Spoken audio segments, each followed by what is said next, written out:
আসসালামু আলাইকুম সুপ্রিয় এইচএসআইসিটি শিক্ষার্থী বন্ধুরা, ফাহাদ লার্নিং হোমে তোমাদের স্বাগতম।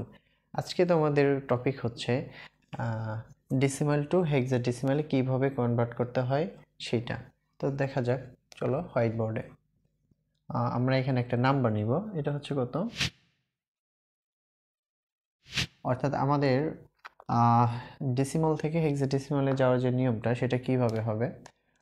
অন্যান্য বরাবরের মতোই আমাদের কি করতে হবে, আমাদের পূর্ণ অংশটাকে আলাদা করতে হবে এবং ভগ্নাংশকে আলাদাভাবে ক্যালকুলেশন করতে হবে। তাহলে পূর্ণ অংশ যেটা আছে সেটাতে কি করতে হবে, এটাকে ভাগ করতে হবে আমাদের কি দ্বারা, হেক্সাডেসিমালে যাব, তাহলে হেক্সাডেসিমালের বেস দ্বারা। তো বন্ধুরা এখন কি করতে হবে, 123কে 16 দ্বারা ভাগ করতে হবে। তাহলে 116-র ভিতরে 123-এর ভিতরে 16 কয়বার আসে, তাহলে আমাদের দেখতে হবে কি 16 একটা ভাগ দিব, ধরো 7 যদি দেই তাহলে কত হচ্ছে, সাথে 42-এর 2 হাতে থাকে 4, 7 একে 7, মানে হ্যাঁ 7 একে 7 আর 4-এ 11, তাহলে আমাদের হলো কত 112। আচ্ছা, তাহলে এই যে আমাদের কি আসতেছে 123, এর ভিতরে বাদ যাবে 112, তাহলে কত হয় 11, ঠিক আছে। আচ্ছা, তাহলে আমাদের 123-এর মধ্যে 16 যায় কয়বার, 7 বার, এবং আমাদের অবশিষ্ট থাকে কত 11। আচ্ছা, এখন এই 7-এর ভিতরে 16 কয়বার যায়, একবারও যায় না, এই জন্য 0। আর এই 7টা কেটে নিয়ে আসবো কোথায়, এই জায়গায়। আর এটা তাহলে কি হবে এমএসবি, আর এখানে এলএসবি। এই ক্ষেত্রে আমাদের 123 এটা যদি ডেসিমাল হয়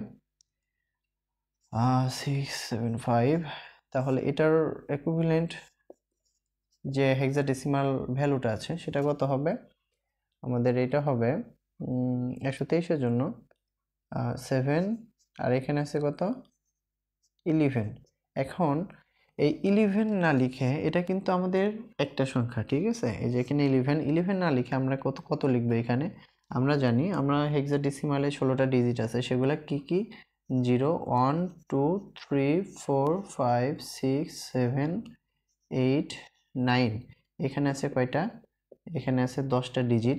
এখন এরপরে যে আছে আরো 6টা ডিজিট, সেটা কি A B C D E F, তাহলে কয়টা হলো টোটাল, এখানে 10টা আর এখানে 11 12 13 14 15 16, 16টা ডিজিট হেক্সাডেসিমালের। এই 16টা ডিজিট, এই 16টা ডিজিটের মধ্যে 9 এর পরে যে এর যে ভ্যালুটা আছে এটার ভ্যালু আসবে হচ্ছে 10, বির ভ্যালুটা কত আসবে 11, এবং সির ভ্যালুটা আসবে কত 12, এবং ডির ভ্যালু আসবে 13, আর এখানে ইর ভ্যালু আসবে কত 14, এবং এফ এর ভ্যালু আসবে 15। আচ্ছা, এটা যদি হয় তাহলে এইখানে আমাদের যে 11 আসছে, তাহলে 11-র পরিবর্তে এটার ভ্যালুটা কত আসবে, 11-র পরিবর্তে এর ভ্যালু আসবে বি। আচ্ছা, তাহলে এই 11 না লিখে এটার পরিবর্তে আমরা কি লিখতে পারি, বি লিখতে পারি, ঠিক আছে। তাহলে এটা কিভাবে লেখা যায়, এটা হবে 7বি, বোঝা গেছে।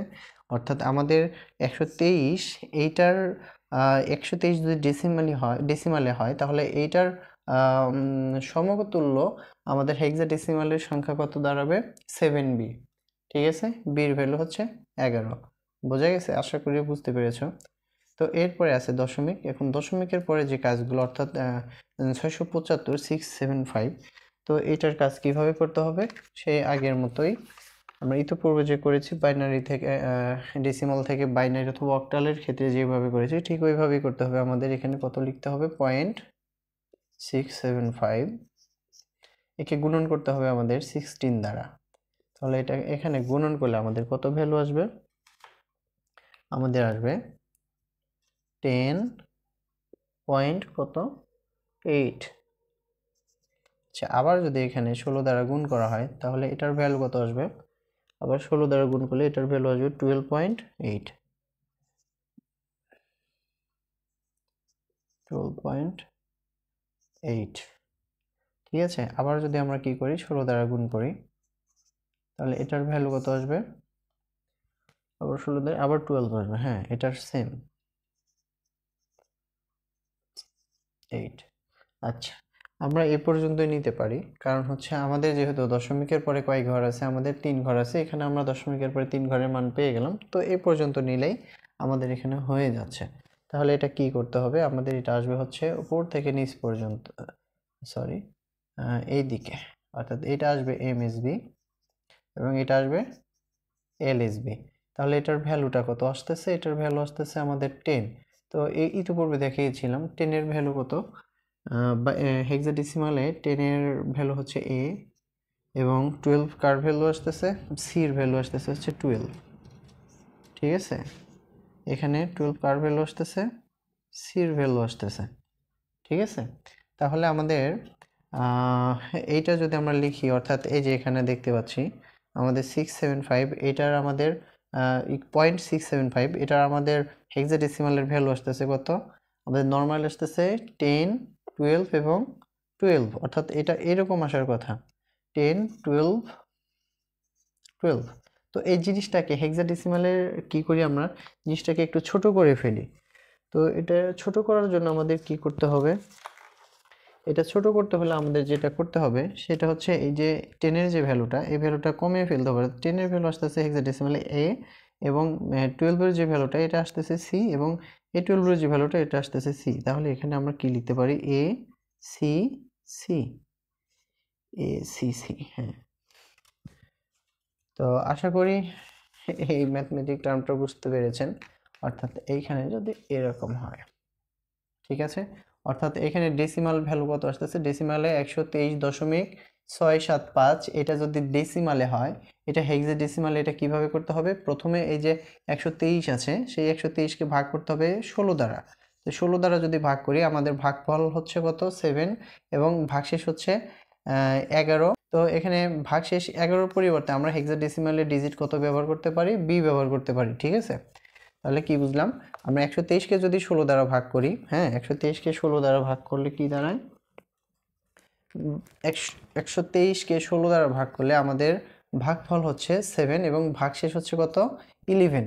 তো 11 না লিখে 11 এর পরিবর্তে যে হেক্সাডেসিমালের ভ্যালু আছে কত, বি, এটা আমরা লিখতে পারি।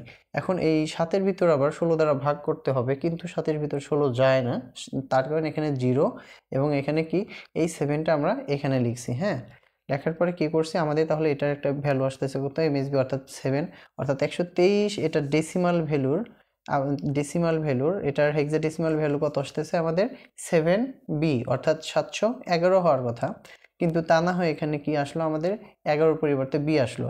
এবং দশমিকের পরে আমাদের বাকি যে অংশ আছে অর্থাৎ 675, তাহলে 0.675, এটাকে যদি আবার কি করি, ওই আগের নিয়মগুলোর মতো যদি 16 দ্বারা গুণ করি তাহলে আমাদের কত আসতেছে 10.8। এরপরে 10-এর যে ভ্যালুটা সেটা কিন্তু আমরা মানে হেক্সাডেসিমাল ডিজিট অনুযায়ী এ নিতে পারি এবং এই 8কে আবার কি করব, 16 দ্বারা গুণ করব, তাহলে কত আসতেছে আমাদের আবার 12 আসতেছে। তো এই 12.8 আসে, এজন্য এই 12-র পরিবর্তে আমরা হেক্সাডেসিমালের ভ্যালু কত বসাইতে পারি, 3 বসাইতে পারি। এরপরে কি আসতেছে, আবার 8.8কে আমরা কি করতেছি, 16 দ্বারা গুণ করতেছি। তো এটা দ্বারা গুণ করলে আবার কি হয়, আমাদের আবার 12.8 আসতেছে। এখন এই 12 যে একটা ভ্যালু আছে, সরি 12 যে একটা হেক্সাডেসিমাল ডিজিটের একটা মান আছে সেটা হচ্ছে সি। তাহলে আমাদের 10, 12 এবং 12 এটা লেখার পরিবর্তে আমরা কি লিখতে পারি, এ সি সি, অর্থাৎ আমাদের এই যে 675, এই 675-এর ভ্যালুটা আমরা কি লিখতে পারি, এসিসি লিখতে পারি। তো এটাই হচ্ছে অ্যান্সার। তো আশা করি আপনারা ডেসিমাল টু হেক্সাডেসিমালের যে রূপান্তর বা এক জায়গা থেকে আরেক জায়গায় যে কনভার্সন করা হয় এটা আপনারা বুঝতে পেরেছেন। তারপরে যদি বুঝতে কখনো অসুবিধা হয়ে থাকে তাহলে আপনারা আমাদের কমেন্ট বক্সে এসে কমেন্ট করে আমাদের জানাতে পারেন। দেখা হবে পরবর্তী ভিডিওতে। এ পর্যন্ত সবাই ভালো থাকুন, সুস্থ থাকুন, আল্লাহ হাফেজ।